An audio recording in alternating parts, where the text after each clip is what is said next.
We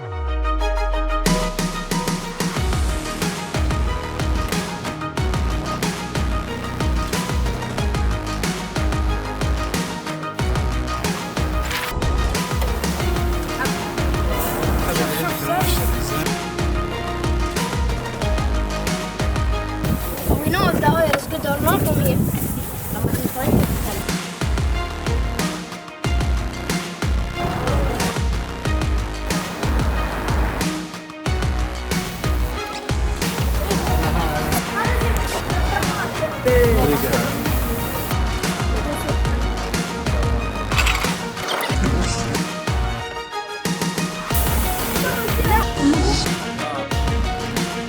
These are called brake rotors, and these are the discs. Without the discs, the brake rotors cannot work and they can't hang to anything.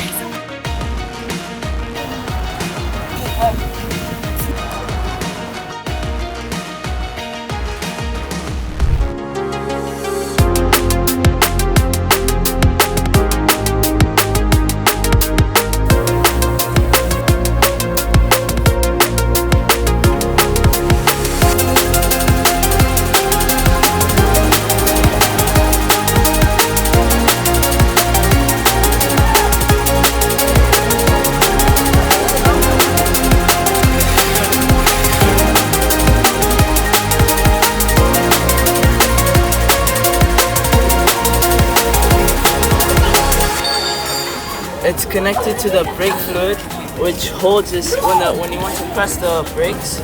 So this clamps and it stops this disc.